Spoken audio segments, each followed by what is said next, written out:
happiness. Thank you so much. And Tenzin, the final destination will be at the UN in New York, is that right? So any plan from TYC? It's some of the members going there from your organization here. So yeah, I mean, when as I said, like, when these kind of events are happening, so there is always a kind of like a lot of organizations come together for the greater cause of Tibet. So I'm sure like the New York Tibetan Youth Congress regional chapters in New York would definitely join the Tibetan community in New York and New Jersey to be part of that closing event. So yeah. Okay. Well, thank you so much. And Jack, you want to share something that SFT, the planning about going to UN nation and then raise the voice part of the SFT? Yeah, well, SFT is actually headquartered in New York. So I can only assume they will have an even greater outpouring of support there than here. Several SFT members from Berkeley who recently graduated have moved to New York to work in those SFT headquarters. So I will personally be in contact with them to see how it's going there for the Torch's final destination. And yes, I assume that SFT headquarters will be able to put on a show. Well, thank you so much for that, and we are looking forward. And Kunjula, can you tell us, it's kind of a little bit away from the topic that we are talking about, and we have been a debate or dialogue that our representative been visit to China, and there's nothing fruitful result came out. Do you think in the future this thing's going to happen again, or it's going to be die down? You know, there's no any window open. Well, I attended a meeting back in India on behalf of the Tibetan Association of Northern California in September this year, where the issue of initiating a dialogue again with the Chinese government was raised among the delegates. This was the second special meeting convened by the Tibetan Parliament and the Tibetan government in exile. I mean, the Central Tibetan Administration in exile, in which there were about 432 participants from 26 different countries. This issue was raised, and at that point of time, the Tibetan Sikyong, it's the same as the Tibetan, the Prime Minister, he said that he is hopeful that we would be able to form a Tibetan representative who would speak with the Chinese on behalf of the Tibetans in exile and the Tibetans. So he said probably it'll happen sometime in December. So that's what we're hoping, that there'll be, and following that would be, I gather it'll be a kind of a dialogue with the Chinese government. Okay. So long the Chinese government responds positively to our kind of overture. So you are saying that there's still a room that, you know, that dialogue from our in China? end, yes.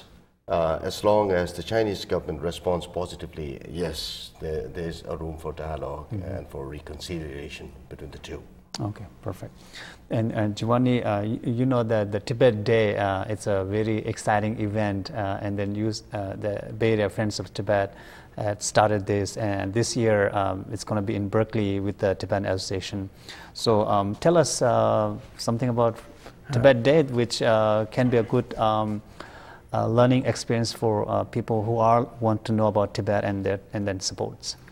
Thanks for asking about Tibet Day. It's our 27th annual Tibet Day on December 8th, and it in which we are collaborating. Yeah, I definitely want to say that we started Tibet Day with the Tibetan community, and we are very happy to be partnering with the Tibetan Association of Northern California to put on a fair to educate the people about Tibet, all aspects of Tibet. So there'll be art, food, culture, world famous Tibetan opera star Loten Namling will be there. Switzerland, all the way from Switzerland. Coming all the way from Switzerland, yes. So that's very exciting, and some other delightful Tibetan artists ranging from Tsering Cho to Simshuk Punda, which are Tibetan Brothers of Courage who always show up at Tibet Day. I believe you're one of the Simshuk Punda star performers. So we're always excited to have you there as one of our performers. But there's going to be food and so many informational tables representing all the San Francisco Team Tibet organizations, as well as we invite any organization that touches Tibet to come. In the past, we've had over 30 different organizations participate and have either vending booths or... and by the way, this is happening on December the 8th. Yeah, December the 8th. Okay. Very much in the city. It's happening at the Berkeley City Hall. I know. Berkeley Adult School. Berkeley Adult December School. the 8th. So again, a chance for Berkeley people to remember the people of Tibet and celebrate community, culture, and heroic compassion. So you mean there's a lot of events or information about Tibet and vendors? Yes, lots of vendors. There'll be films all day, and the day is also designed not only to help the Tibetan Association of Northern California raise funds for the renovation of their community center, which is very badly needed in the Bay Area to have a home for the Tibetans to continue to practice their unique and rich culture. But also proceeds from the event will also go to help political prisoners like Dondrup Wangchen and his wife Lama So. Dondrup Wangchen is a filmmaker. Tell us more about Dondrup Wangchen. Dondrup Wangchen was a filmmaker who, right before the Beijing Olympics in 2008, he had documented the opinions of ordinary Tibetans in Tibetan, their feelings on the Beijing Olympics and their feelings of reverence toward His Holiness the Dalai Lama. And there's nothing illegal under Chinese law about making this film, but he was arrested in 2008, around August of 2008, and he was eventually sentenced to 6 years in prison. And he suffered hard labor, contracted hepatitis B in prison, and if anything else, he should be released and free. So he's on the 4.5 years right now of a 6-year prison sentence. And his wife, Lama So, is now in the San Francisco Bay Area, and she will be at Tibet Day. We're going to be showing bits of his Dondrup Wangchen's documentary film. Lama So will be there, and so we're also trying to help take care of him, try to get his release, and take care of Lama So's family, as well as do whatever we can to help make the Bay Area Tibet Network thrive and cooperate with Tibetans and the Tibet movement locally, nationally, internationally. Okay. Tenzing, you have any close comments? I just want to say, I mean, as we've all kind of like mentioned, Tibet is burning. Situation inside Tibet is very dire, and the sole responsible for that kind of dire situation is lied on the Chinese government. They are the sole responsible for that drastic situation that is in Tibet. So they are the problem maker. They are the solution if they want to resolve the issue. Now, if they don't, understand the grievances and the resentment of the Tibetans inside Tibet against their repressive policy, and if they continue to oppress Tibetans and Tibetan cultural, language, identity, religion, the situation inside Tibet wouldn't